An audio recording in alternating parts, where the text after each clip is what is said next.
ಸಿಂಧನೂರು ನಗರದ ಪ್ರಶಾಂತ್ ಲಾಡ್ಜ್ನಲ್ಲಿ ಜುಲೈ 12ರಿಂದಲೂ ವಾಸ ಮಾಡುತ್ತಿದ್ದ ಎಂಬುದು ತಿಳಿದು ಬಂದಿದ್ದು, RH ನಂಬರ್ 3ರ ಬಂಗಾಲಿ ಕ್ಯಾಂಪಿನ ಸುಕೇಶ್ 24 ವಯಸ್ಸು ಎಂಬ ಯುವಕ ಶನಿವಾರ ಸುಮಾರು ಬೆಳಗಿನ ಜಾವದ ಸಮಯದಲ್ಲಿ ಲುಂಗಿಯಿಂದ ಫ್ಯಾನ್ಗೆ ನೇಣು ಹಾಕಿಕೊಂಡು ಆತ್ಮಹತ್ಯೆ ಮಾಡಿಕೊಂಡ ಹೃದಯ ವಿದ್ರಾವಕ ಘಟನೆ ಜರುಗಿದೆ.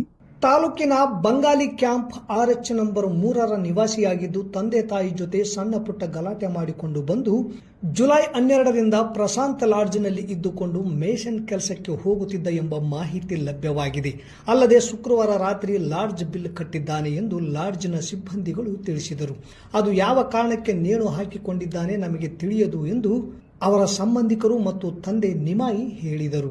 ಘಟನೆಯ ವಿಷಯ ತಿಳಿದು ನಗರ ಠಾಣೆ ಪೊಲೀಸರು ಆಗಮಿಸಿ ನೇಣು ಹಾಕಿಕೊಂಡ ಸ್ಥಿತಿಯಲ್ಲಿದ್ದ ಸುಕೇಶ್ ಅವರನ್ನು ನಗರದ ಸಾರ್ವಜನಿಕ ಆಸ್ಪತ್ರೆಗೆ ಪೋಸ್ಟ್ ಮಾರ್ಟಂಗೆ ಆಂಬ್ಯುಲೆನ್ಸ್ ಮೂಲಕ ರವಾನಿಸಿದರು. ವಿಷಯ ತಿಳಿಯುತ್ತಿದ್ದಂತೆ ಸಾಕಷ್ಟು ಸಾರ್ವಜನಿಕರು ಆಗಮಿಸಿ ಇನ್ನು ಸಣ್ಣ ವಯಸ್ಸು ಏಕೆ ಆತ್ಮಹತ್ಯೆ ಮಾಡಿಕೊಂಡನೋ ಎಂದು ಮಮ್ಮಲ ಮರುಗಿದ ದೃಶ್ಯ ಕಂಡುಬಂತು.